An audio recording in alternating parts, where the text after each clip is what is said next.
अस्सलाम वालेकुम वरहमतुल्लाहि वबरकातुह।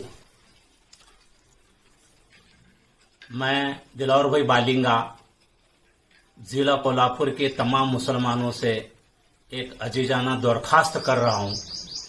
एक जिले के जिम्मेदार होने के नाते ये बात आपके सामने आना जरूरी भी है कि अल्लाह का शुक्र, अभी 25 तारीख से रमजान का महीना, वो हमारे लिए तो मुबारक महीना है, वो शुरू हो रहा, और फिर ये एक बुरी बीमारी पूरी दुनिया भर भी चल रही है।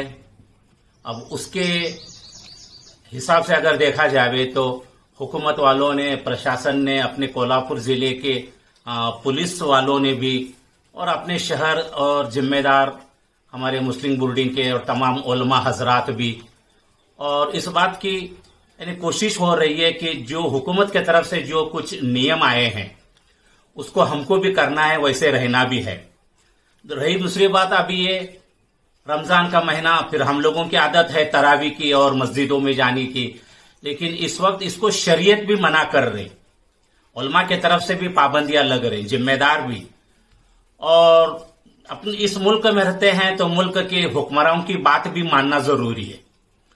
अब रही बात ये तरावी का मसला, अब उसके लिए अपने मुफ्तियों ने, उलमा ने जो कहा है कि नमाजों को तो अब तो जुमा भी घरों में पढ़ी जा रही है, नमाजें भी घरों में पढ़ी जा रही हैं, तो ये तरावी की नमाज भी अपने अपने घर में जितने हमारे लोग हैं, भाई हैं, बच्चे हैं, बाहर का कोई आदमी हमारे घर में आएगा नहीं।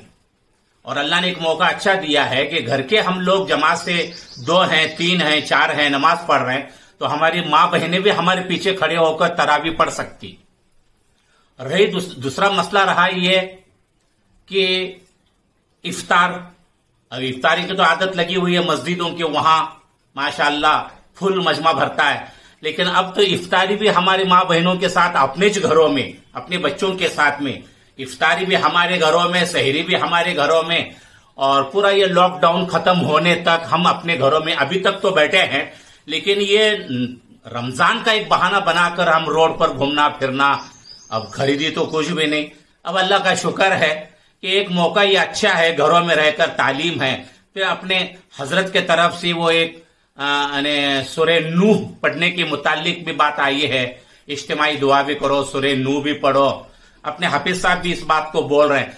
तो ये जब अपने बुजुर्गों की तरफ से बातें आ रही तो अपने अकल इसमें चलाना नहीं। अब बात सुनने में आ रही, हम 15-20 जमेंगे, पढ़ेंगे, किसी के टेरिस पर, किसी के घर पर, किसी के गोडाउन में, तो ये बिल्कुल तुम नहीं करना।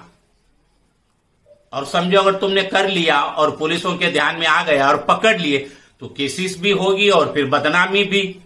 सारी बातों का ध्यान करते हुए ये अल्लाह का शुक्र है, आप हजरात से ये गुजारिश मैं कर रहा हूं। और देखो उसमें एक बहुत बड़े नेकी का काम ये भी है कि अड़ोस पड़ोस वालों की तरफ ध्यान दो ना, गरीबों की तरफ। सारी दुनिया क्या क्या तकसीम कर रहे हैं, हम देख रहे हैं, क्या क्या दे रहे हैं, घर पोछ हो रहा है, राशन भी। अब कई लोग घर पर बैठे हैं तो कमाई कुछ नहीं, तो अब ये घरों पर ध्यान भी दे दो, पूरे अपनी ज़कात भी। अब जहां मदारिस को दे रहे थे वहां भी देना है, अपने मस्जिद वालों को भी देना, और इमदाद भी और ज़कात भी, और ये सारी बातों का इस वक्त में अब अल्लाह का शुक्र है कि हमारे यानी क्या कहे कि हमारी हिफाजत के लिए पूरे डॉक्टर हजरात भी, नर्सेस भी, और पूरा प्रशासन और पूरी पुलिस भी।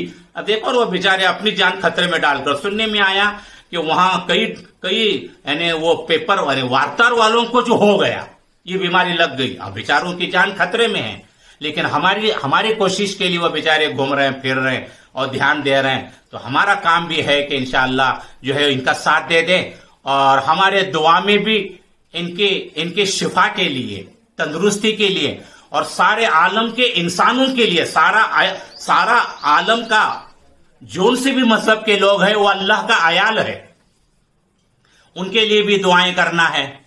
और जो बीमार हो गए, अल्लाह का शुक्र है कि अपने इलाके में, इस जिले में तो माशाल्लाह आज के अखबार में भी बात आ गई कि हमारा जिला इसमें से निकल रहा है। अब अल्लाह का शुक्र है, जो बीमार है तो वो भी जल्दी, उनको भी अल्लाह शिफा देवे, तंदुरुस्ती भी देवे, और अल्लाह हम सब की हिफाजत फरमावे। लेकिन जरा सा जैसे अपने बुजुर्ग और जिम्मेदार और हुकूमत के लाइन से जो बातें आ रही, अल्लाह पाक तुम्हें मुझे इस पर अमल करने की तौफीक नसीब फरमा दे। ठीक है, जज़ाकल्लाह।